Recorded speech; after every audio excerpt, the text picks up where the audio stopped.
Next है हमारा number 6 who.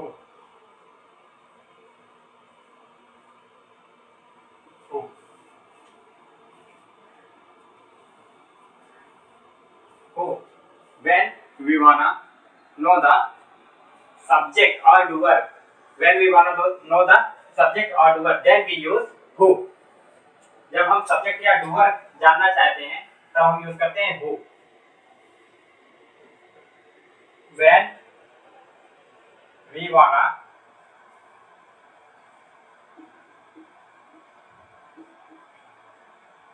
know the name of subject or doer, the name of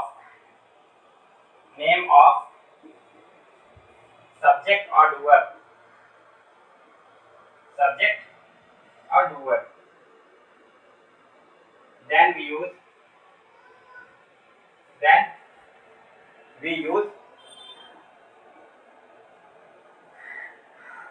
who.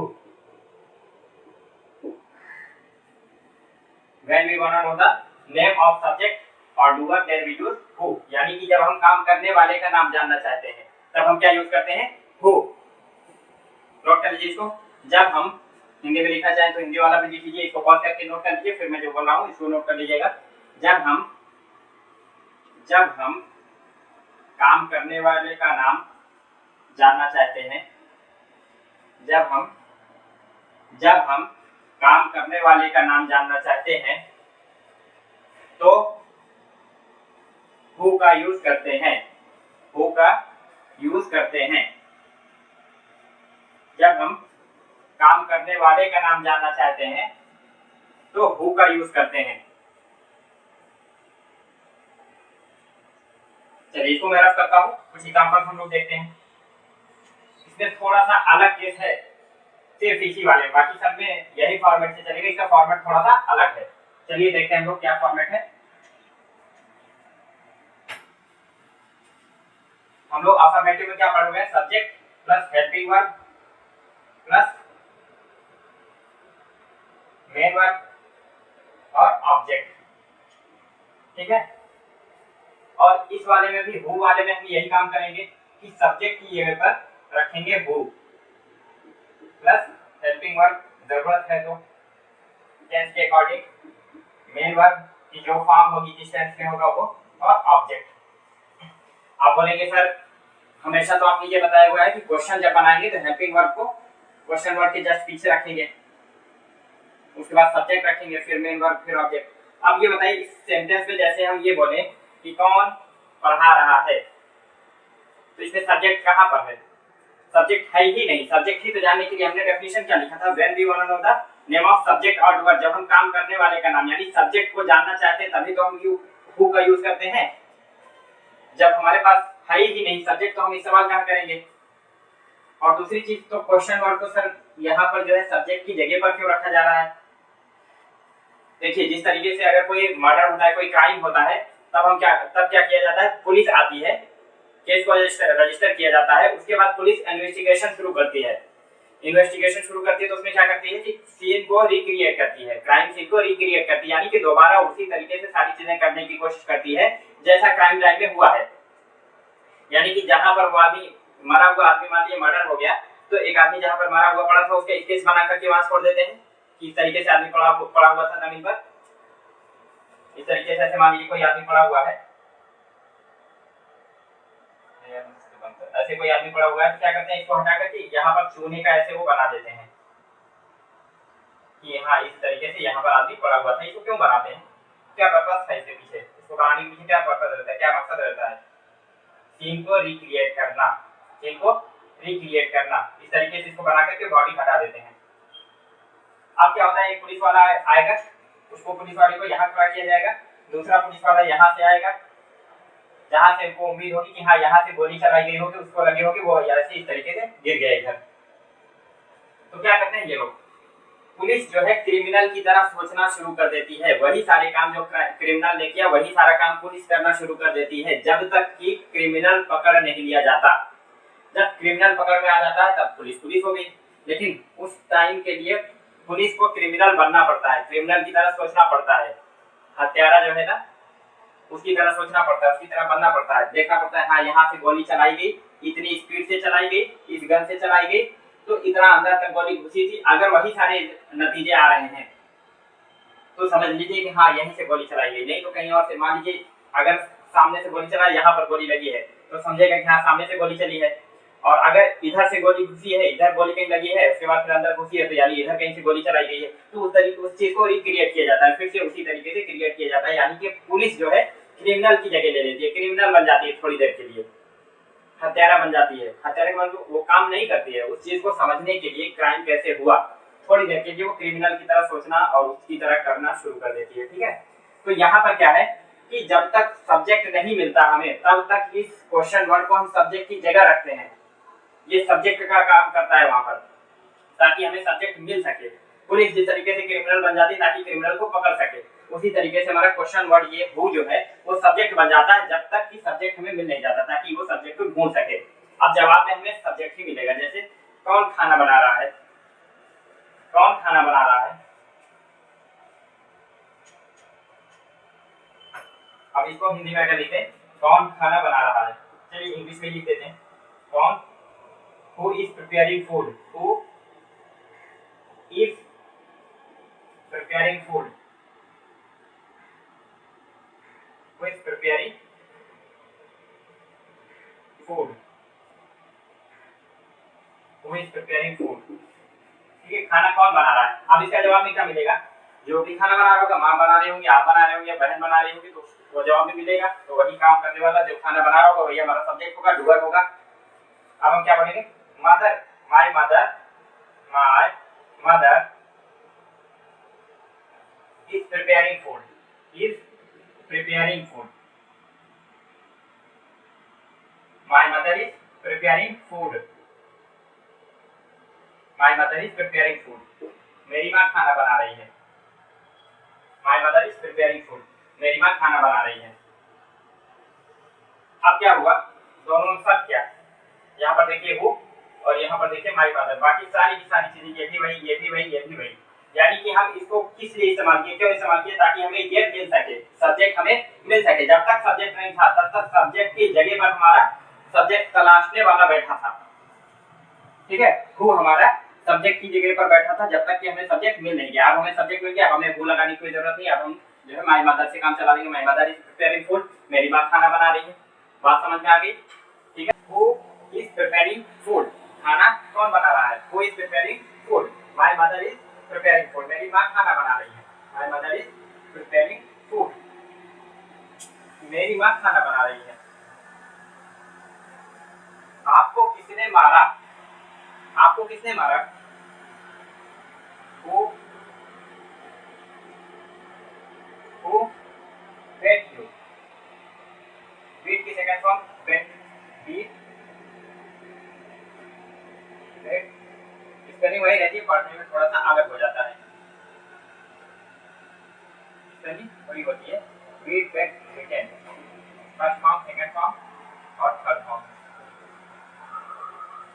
ठीक है, पढ़ा जाएगा ये सेकंड पास्ट में है ये, who beat you, आपको किसने मारा, पास्ट में जब आपका डीड नहीं आएगा तो सेकंड फॉर्म लगेगी, और जैसे डीड आ जाएगा फर्स्ट फॉर्म आ जाएगी। who beat you, आपको किसने मारा, father, my father beat me, मुझे मेरे पिताजी ने मारा। My father, my father beat me, my father beat me, पापा ने मारा मुझे। ठीक है, चलिए अब जो है कौन स्कूल कौन जाएगा, who will go to school, who will go to school, कौन पढ़ाएगा, who will teach you, आपको कौन पढ़ाएगा, who will teach you, मैं आपको पढ़ाऊंगा, I will teach you, आपको कौन पढ़ाएगा, who will teach you, मैं आपको पढ़ाऊंगा, I will teach you। अब देखिए इसमें वही सारी चीजें सब्जेक्ट की जगह पर हु आ जाएगा। क्वेश्चन जब बनाएंगे तब भी आंसर बनाएंगे तो आंसर में जो सब्जेक्ट हमें मिलेगा वो सब्जेक्ट यहाँ पर आ जाएगा। ठीक है, इसके अकॉर्डिंग ये वाली ग्रामर इसकी ग्रामर इसके अकॉर्डिंग नहीं चलती है, ठीक है। इसकी ग्रामर अफर्मेटिव का जो सब्जेक्ट है उसकी जगह पर इसको रख करके चला देते हैं। समझ में बात आई? ये थोड़ा सा डिफरेंट था बस। अब इसको भी चाहे जिस टेंस में who had prepared grammar, who had prepared grammar, grammar कौन प्रिपेयर कर चुका था, ग्रामर तैयार कौन कर चुका था? My brother had prepared grammar, मेरा भाई ग्रामर तैयार कर चुका था, ठीक है। चाहे जिस आप किसी भी टेंस के किसी भी हिस्से में ले जाकर के इसको बना सकते हैं। समझ में बात आई? चलिए कुछ एग्जांपल ले लीजिए। एग्जांपल तो है, होमवर्क ले लीजिए, रफ कर दूंगा इसको, लिखिए हो तो नहीं लिखा हो तो पॉज करके इसको लिख लीजिए, ठीक है। चलिए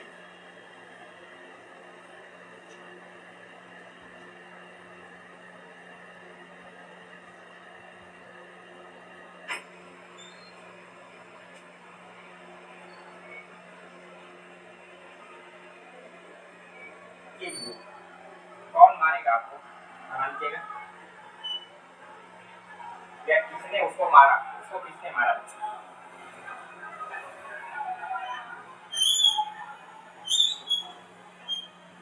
Win the match,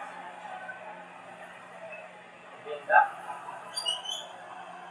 match, match जीतना, win the match। और तीसरा आपका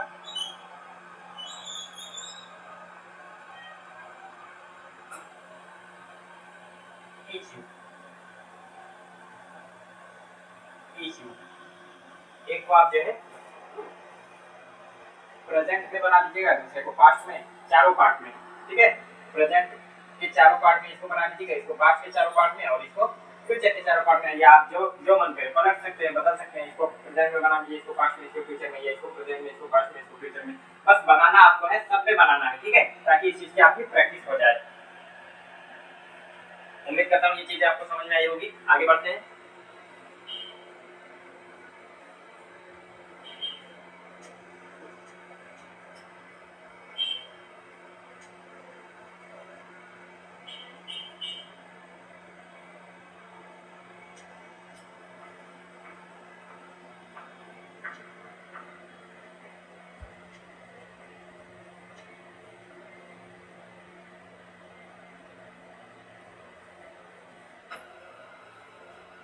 के बाद हो गया हमारा। अब हम चलते हैं होम पर।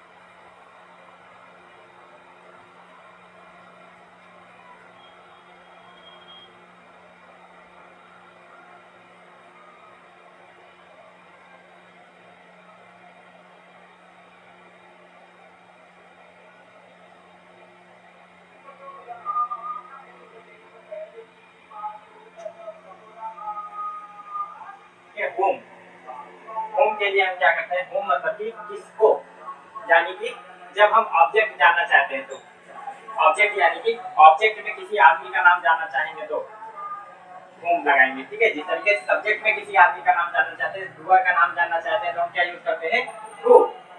हु यूज करते हैं जब हम डूअर का नाम जानना चाहते हैं, सब्जेक्ट का नाम जानना चाहते हैं तो। लेकिन होम जब हम ऑब्जेक्ट में किसी इंसान का नाम जानना चाहते हैं तो होम का यूज करते हैं। When we want know the name of person as object, name of person as object, then we use whom। यानी कि चलिए एग्जांपल देते हैं, उससे ज्यादा बेहतर समझ जाएगा। अब उसमें यही वाली ग्रामर चाहिए, ठीक है, यही वाली ग्रामर चाहिए। अब वो जो who के लिए था वो स्पेशल केस था थोड़ा सा, ठीक है। अब इसके अलावा आपका ये चलने वाला है। चलिए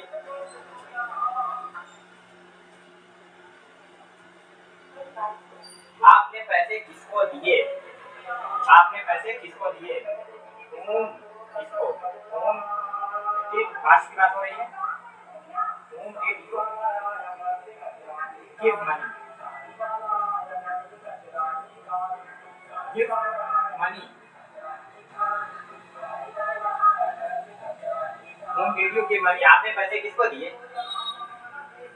यानी कि आपने दिया, देने वाले आपने, यानी सब्जेक्ट आप हैं, यू। बट किसको, यानी लेने वाला कौन था, ऑब्जेक्ट कौन है, उसको जानने के लिए हम क्या यूज किए? होम। यानी कि आपने पैसे किसको दिए, यानी लेने वाला कौन था। चलिए अब इसमें आंसर में क्या हो जाएगा? I gave money, I gave, I नहीं आई, ठीक है। I gave money second form, because did यहाँ पर नहीं आ रहा है। जब डिड नहीं आएगा तो हमें सेकंड फॉर्म यूज करनी पड़ेगी वर्ब की, ठीक है। Because sorry I gave money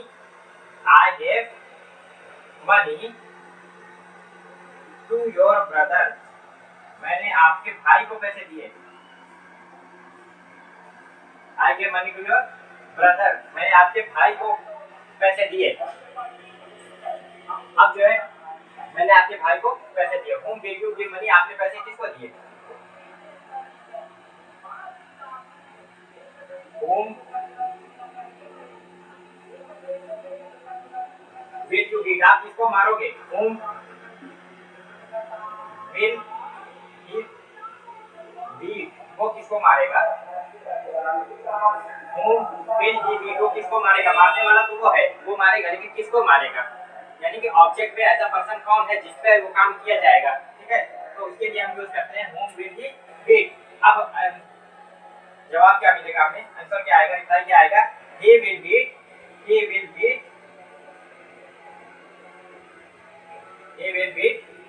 to his brother, वो अपने भाई को मारेगा। क्यों? क्योंकि आपने पैसे उसके भाई को दिया, उसके भाई ने उसे झूठ बोला, अब वो क्या करेगा, वो जाके अपने भाई को पीटेगा ना।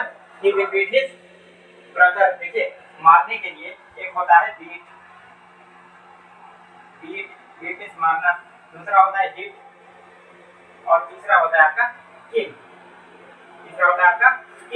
बीट मींस हाथ से मारना, ऐसे हाथ से थप्पड़ वगैरह से मारना, ऐसे मारना है कि हाँ उसको दर्द हो, लेकिन ऐसा कहीं खुल ना जाए, कहीं ऐसी गहरी चोट ना आ जाए, बीट होता है वो। दूसरा आपका हिट होता है डंडे वगैरह से या किसी हथियार से इस तरीके से मारने, उसको गहरी चोट लग जाए, कहीं खुल जाए, खून वगैरह निकल आए, तो इसको बोलते हैं हिट। और अगर जान से मार देना होता है तो उसको बोलते हैं किल, जान से मार देना किल होता है, ठीक है। चलिए whom will he beat, वो किसको मारेगा?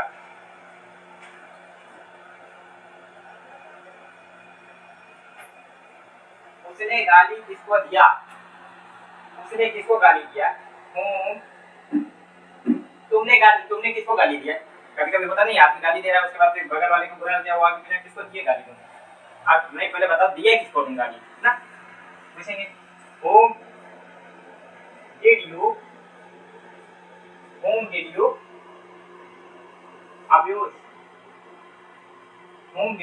abuse, किसको दिए गाली तुम? पहले बताओ तो, बताते थे तुमको। whom did you abuse, आपने गाली किसको दिया? whom did you abuse, आपने गाली किसको दिया? मैंने आपको गाली नहीं दी। I didn't abuse you,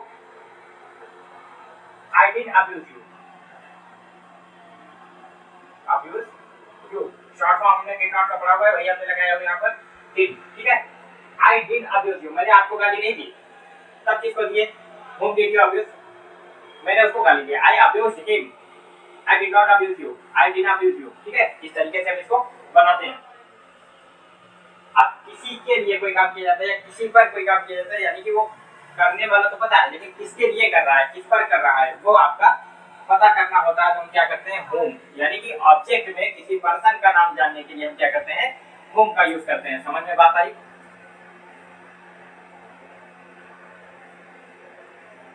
आपको खाना किसने दिया? whom did you give food, आपको उसको जहर किसने दिया? उसको जहर किसने दिया? तो ये अलग हो जाएगा सेंटेंस। चलिए अभी दोनों बना के दिखाते हैं। तुमने जहर किसको दिया और उसने जहर किसको दिया, देखते हैं कैसे बनता है। उसको जहर किसने दिया और तुमने जहर किसको दिया। चलिए दोनों सेंटेंस देखते हैं, दोनों बिल्कुल अलग हैं। तुमने जहर किसको दिया? तुमने जहर किसको दिया? किसे दिया या किसको दिया? तुमने जहर किसको दिया? और तुम्हें जहर किसने दिया? तुम्हें जहर किसने दिया? तुम्हें जहर किसने दिया? दोनों सेंटेंस बिल्कुल अलग है। तुम्हें जहर किसने दिया। अब इसका पहले बनाते हैं, क्या बनेगा इसका, तुमने जहर किसको दिया, यानी कि इसमें क्या है, देने वाला कौन, तुम हो, सब्जेक्ट तुम हो, और किसको दिया वो नहीं पता, ऑब्जेक्ट यानी कि जिस पर आपने जहर दिया जिसको, उसका नाम नहीं पता, उसको जानने के लिए यानी कि ऑब्जेक्ट जानने के लिए हम क्या यूज करेंगे, होम।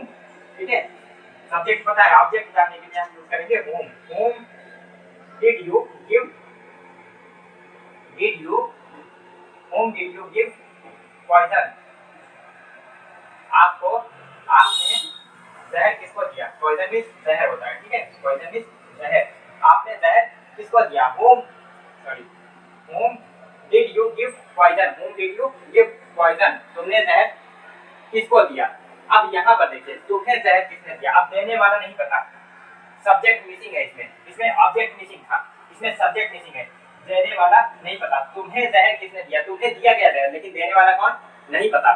अब यहाँ पर क्या होगा, सब्जेक्ट हमें पता करना है, ऑब्जेक्ट हमें पता है, सब्जेक्ट जानने के लिए हम क्या करते हैं, हु का यूज करते हैं, हु का यूज करते हैं सब्जेक्ट जानने के लिए, हु प्रिपेयर्ड फूड, खाना किसने बनाया, हु विल गो देयर, वहां कौन जाएगा, जाने वाले का नाम जानना चाहते हैं हम, और सब्जेक्ट का नाम जानना चाहते हैं, डूअर का नाम जानना चाहते हैं। इसमें जहर किसने दिया तुम्हें, तुम्हें तो दिया, लेकिन देने वाला कौन है ये नहीं पता, उसी का नाम जानना है हमें, तो हम सब्जेक्ट का नाम जानना चाहते हैं तो हु का यूज करते हैं, हु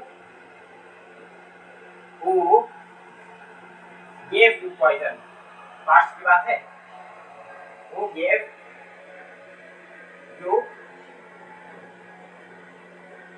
poison। ठीक है, इसमें सब्जेक्ट वाला वही वाला ग्रामर चलेगा। ठीक है, अब सेकंड फॉर्म आई यहाँ पर, अगर हमें यहाँ पर नाम किसी का पता होता तो हम नाम लगा के सेकंड फॉर्म लगाते। ठीक है, whom did you give poison, I gave poison to my enemy, मैंने अपने दुश्मन को जहर दिया, मैंने अपने दुश्मन को जहर दिया, समझ में आया, ऑब्जेक्ट इसमें आया एनिमी। ठीक है, और इसमें क्या पता चलेगा, who gave you poison, my friend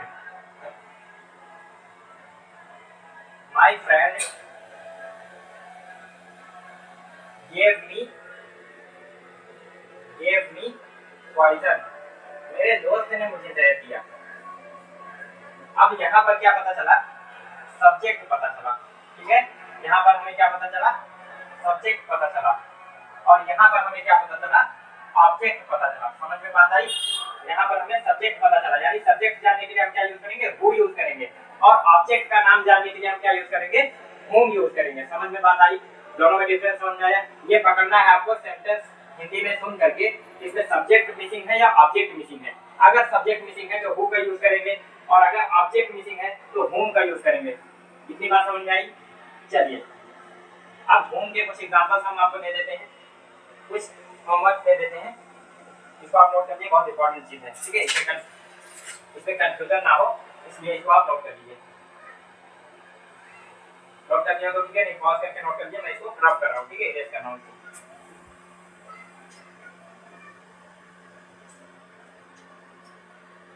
आप देखिए, मैं कोशिश कर रहा हूँ आपसे, आई एम ट्राइंग, मैं कोशिश कर रहा हूँ आपसे, I am trying from now, अब से, दैट जो ग्रामर में पढ़ा चुका हूँ, उन ग्रामर्स पर जो भी सेंटेंसेस बोलना होगा, जिस तरीके से मैं पढ़ाते टाइम बहुत सारी चीजें हिंदी में बोलता हूँ, अब मैं कोशिश करूंगा कि जो चीजें मैं पढ़ा चुका हूँ, अगर उस ग्रामर पर जो भी सेंटेंसेस बन रहे हैं, जो भी बात मैं बोल रहा हूँ हिंदी में, अगर वो जितने ग्रामर पढ़ा चुका हूँ उनमें से किसी की हेल्प से ये हम इंग्लिश में बोल सकते हैं, तो उसको मैं इंग्लिश में ही बोलने की कोशिश करूंगा। ठीक है, क्योंकि हिंदी थोड़ा सा इसलिए यूज करता हूँ कि हर किसी को हो सकता है ना समझ में आया हो, इंग्लिश हर कोई उतना अच्छे से तैयार ना किया हो, तो वो इंग्लिश सुन करके भाग जाएगा वो। क्यों? क्योंकि उसको लगेगा कि यार हिंदी में बोले तो कुछ समझ में भी आए, इंग्लिश में बोलना नहीं समझ आ रहा है, सर हिंदी में बोलिए, तो उस तरीके से कमेंट भी आने लगे। इसलिए मैं थोड़ा सा अवॉइड करता हूँ कि इंग्लिश इतना ज़्यादा ना बोलूँ कि कहीं आपको समझने में दिक्कत हो जाए, क्योंकि हमारी हिंदी जो है मातृभाषा है, मदर टंग है, हम उसी में जीते हैं 24 घंटे, तो वो चीज़ें हमें लाजमी समझ में आएगी। इंग्लिश में बोले शायद कुछ ऐसे वर्ड्स बीच में आ जाए या फिर ऐसी कोई ग्रामर आ जाए जो आपको समझ में ना आए, तो टॉपिक ही पूरा आपका खिसक जाएगा। इसलिए कोशिश करता हूँ कि जो है हिंदी में बोलूँ, लेकिन जो ग्रामर बहुत हाईलाइट है, जो हम बहुत ज़्यादा बार बार रिपीट हो चुकी है, उम्मीद करता हूँ वो आपको समझ में आ गई होगी। अगर ऊपर बेस्ट कोई भी सेंटेंस ऐसा बन रहा है जो बीच में हम बोल रहे हैं हिंदी में, उसको मैं कोशिश करूँगा कि इंग्लिश में बोलूँ, ठीक है। चलिए इसका होमवर्क ले लीजिए होमवर्क।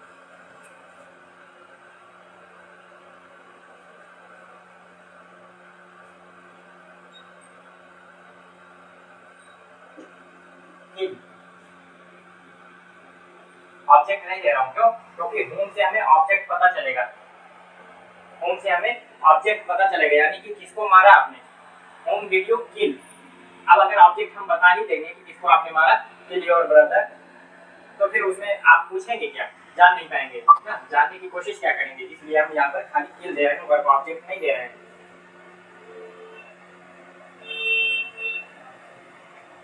ईच, और तीसरा आपका लर्न।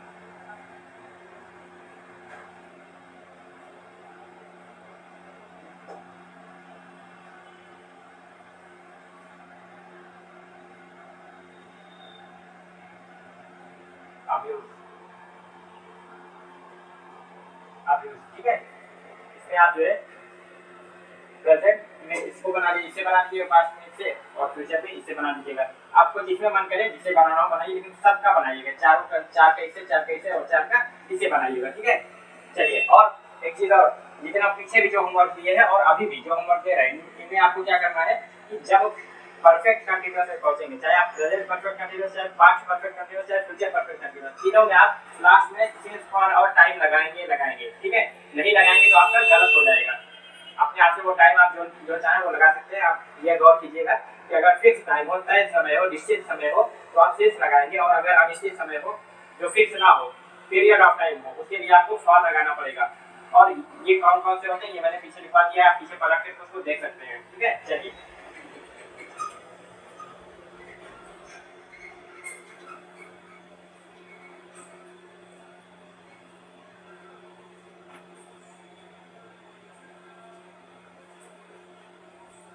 हिंदी हो गया हमारा।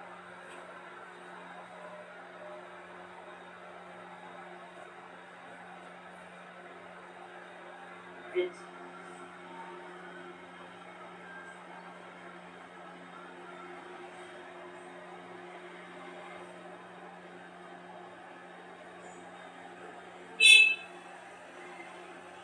ये आपका 7वां है, 7th वन।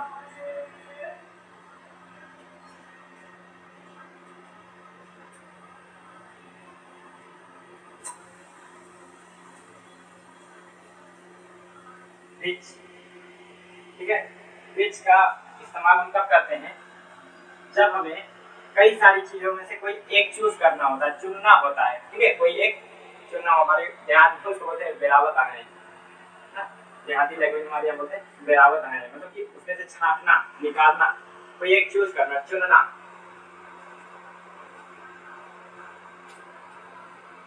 चलिए, when we want to choose, when we wanna choose, when we wanna choose one thing, कोई एक चीज, out of many,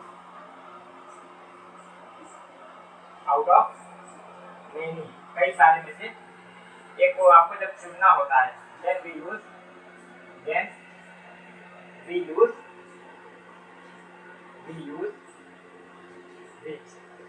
हिंदी में भी जो मैं बोलता हूँ उसको लिख लिया करिए, क्योंकि रिवीजन के टाइम में आपको दिन बीत जाते हैं, काफी दिन हो जाता है, तो वो सारी चीजें आपको याद नहीं रहती। अभी आप रिवाइज करेंगे, अभी आपको सब याद रहेगा, मैंने क्या पढ़ा है, किस टाइम पे क्या बोला है, किस वर्ड का क्या मीनिंग है। लेकिन जब आप बाद में महीने, 2 महीने, 3 महीने, 4 महीने बाद उस चीज को खोलेंगे, रिवाइज करते रहेंगे, आप समझ नहीं आ रही यार ये क्या है, इसका क्या मतलब बताया, क्या मीनिंग होती है, वो भी आपको नहीं समझ आएगा, नहीं याद रहेगा। तो इसलिए आप उसको साथ में लिख लिया करिए।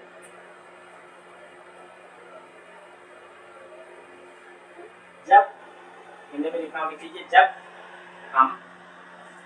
जब हम कई सारी चीजों में से, जब हमें कई सारी चीजों में से किसी एक को जब हमें कई सारी चीजों में से किसी एक को चुनना होता है, किसी एक को चुनना होता है, तो हम विच का इस्तेमाल करते हैं या विच का प्रयोग करते हैं। ठीक है, चलिए देखिए मतलब ठीक है, नहीं पॉज करके लिखिए, मैं रफ कर रहा हूँ, इनको इरेज कर रहा हूँ। I am erasing it, I am erasing it. Have you written it?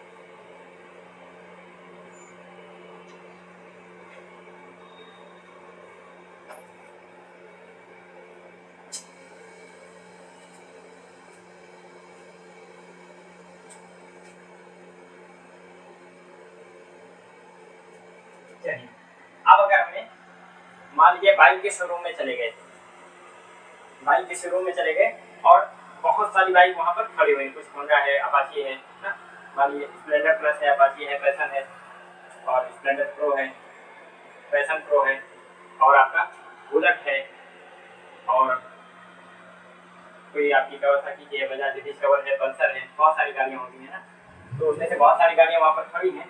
तो अब क्या बोलेंगे, कौन सी गाड़ी आपको, कौन सी गाड़ी खरीदेंगे, which bike, which bike, which bike will you purchase, will you purchase,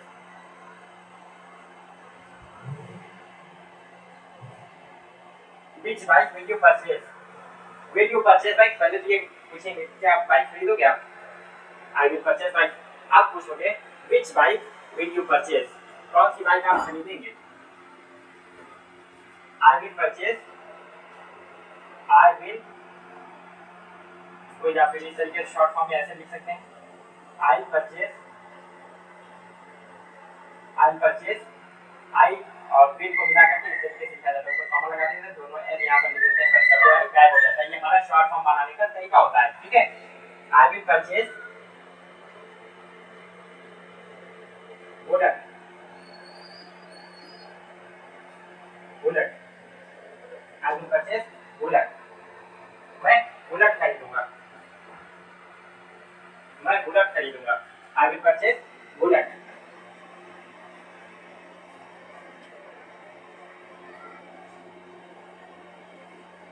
which book, कौन सी किताब, which book have you studied, कौन सी किताब आप पढ़ चुके हैं, आप कौन सी किताब पढ़ चुके हैं, हैव यू स्टडीड, आपके साथ वर्ड की third form, which book have you studied, I have studied, I have studied, जो किताब आप पढ़ चुके हैं उस किताब का नाम यहाँ पर लिख सकते हैं, I have studied Gita, Quran,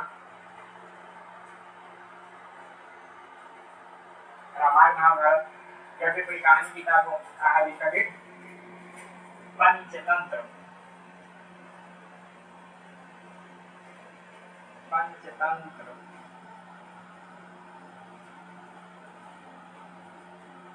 I have studied constitution, संविधान, कॉन्स्टिट्यूशन, संविधान,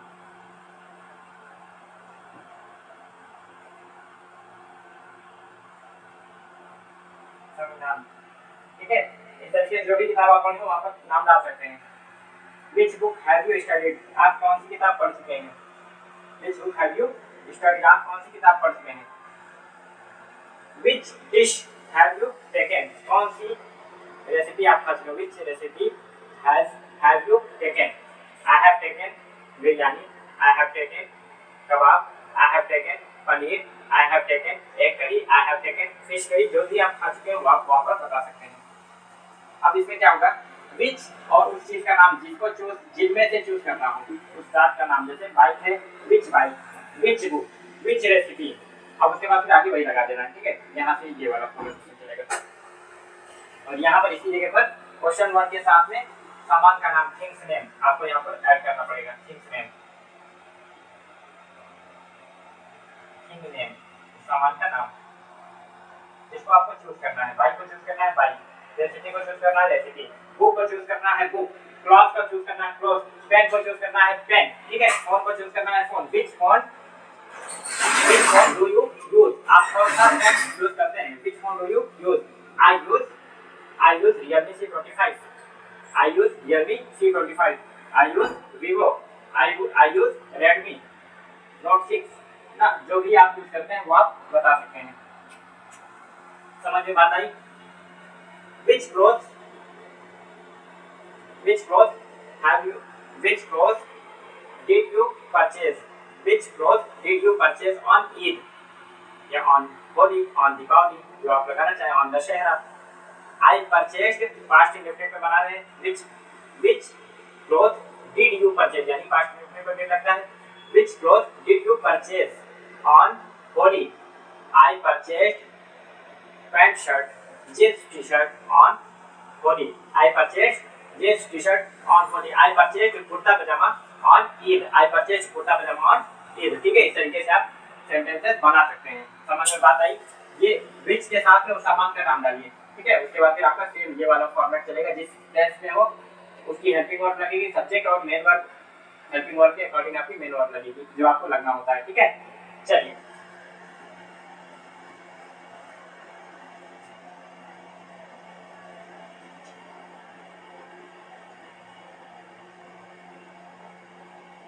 कौन सी गन आप यूज करते हैं, which gun do you use, कौन सी पेन आप यूज करते हैं, which pen do you use, कौन सा कपड़ा पहनते हैं, which cloth do you wear or put on, ठीक है। Which cloth do you put on, कौन सा कपड़ा आप पहनते हैं, which cloth do you put on. समझ में बात आई, विच समझ में आ गया।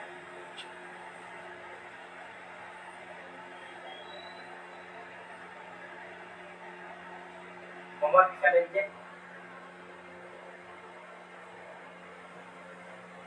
विच सिटी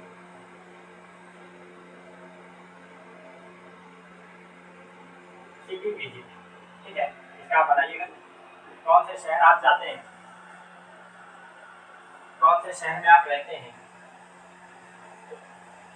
दूसरा आपका हो जाएगा कौन सा फोन आप इस्तेमाल करते हैं, विच फोन डू यू यूज, इसे बनाइएगा। अब उस फोन का नाम बताना पड़ेगा आंसर में। तीसरा आपका हो जाएगा बाइक, कौन सी बाइक आप चलाते हैं, ये कौन सी बाइक आप चलाएंगे या कौन सी बाइक आप खरीदेंगे, जो कि आपको बनाना होगा।